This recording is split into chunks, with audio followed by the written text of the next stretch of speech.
بسم الله الرحمن الرحيم، والسلام عليكم ورحمة الله تعالى وبركاته. أهلا بكم أحبائي مجددا في قناة كنوز الصحة لتحضير ألذ وأروع الأطباق الصحية.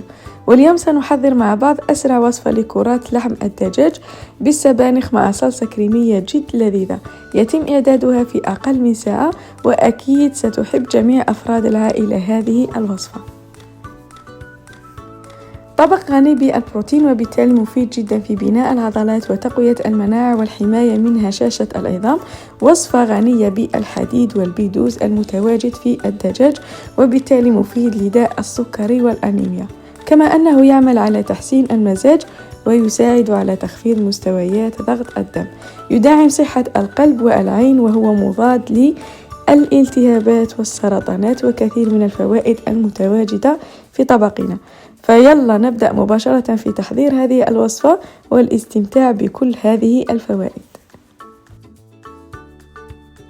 نحتاج في هذا الطبق إلى نصف صدر دجاج وحبة بصل كبيرة ومعدنوس مقطع و3 فصوص كبار من الثوم، حبة بيض وكأس من الكريمة السائلة، وملح الهيمالايا وبودرة الزنجبيل، الفلفل الأسود وتوابل الدجاج المشكلة، الخبز الأسمر المحمص والمطحون، وربطة من السبانخ، وأكيد زبدة البقر.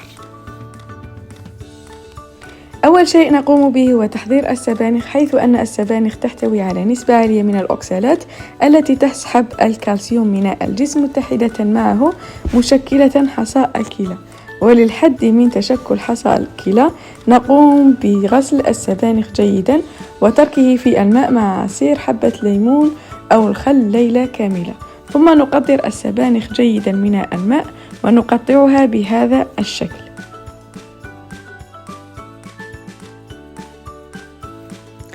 في قدر على نار هادئة نضع ملعقة كبيرة من زبدة البقر وفص من الثوم مقطع إلى قطع صغيرة ونقلب قليلا، ثم نضيف السبانخ على شكل دفعات بهذا الشكل.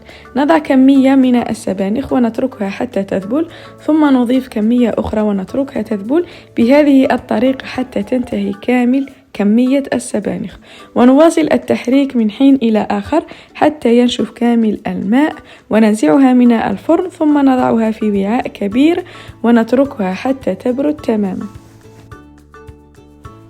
ومن جهة أخرى نقطع الدجاج ونقوم بطحنه في الخلاط الكهربائي مع فص من الثوم والمعدنوس المقطع، ونضعه في نفس الإناء مع السبانخ.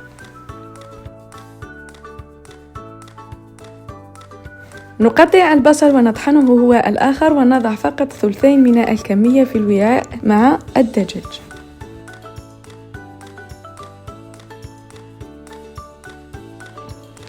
نضيف توابل سابقة الذكر وملعقتين كبيرتين من الخبز الأسمر المطحون. ولجعل هذه الوصفة خالية من الغلوتين حاول استبدال الخبز الأسمر بكمية من الشوفان أو أي فتات خبز آخر خالي من الغلوتين إذا كان متوفر لديك. ثم أقوم بإضافة البيض بالتدريج حسب كمية الخليط على دفعات حتى يتم دمج كل شيء مع الدجاج المطحون، ثم نشكل كرات صغيرة بهذا المقاس ونواصل العملية حتى ينتهي كامل الخليط. في مقلاة نضع ملعقة كبيرة من زبدة البقر في قاع المقلاة حتى تذوب، ونقلي كرات السبانخ من الجانبين حتى تكتسب اللون الذهبي الجميل، ثم ننزعها من المقلاة.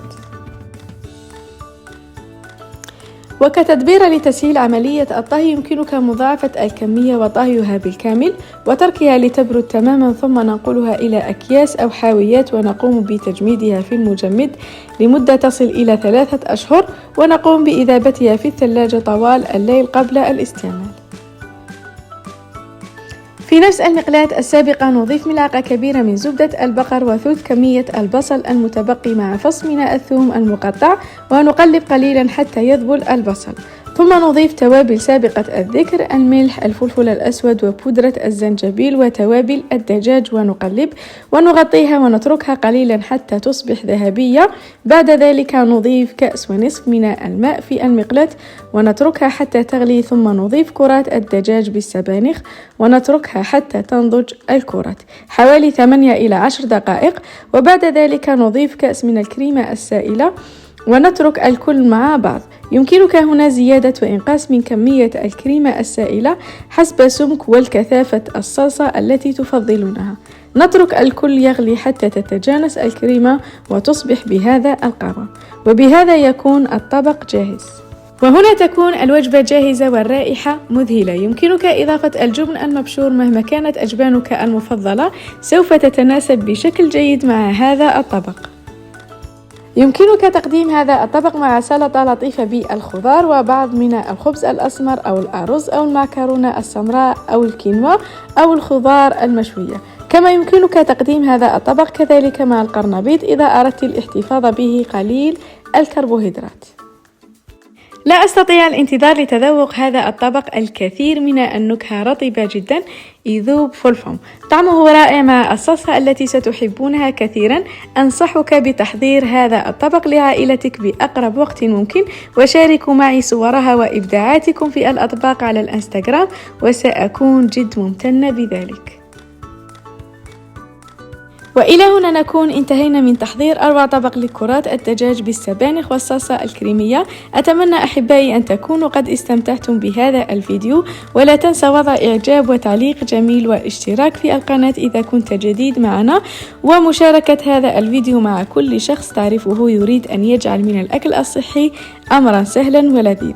نلتقي هنا في فيديو آخر ومع وصفة صحية أخرى. سلام.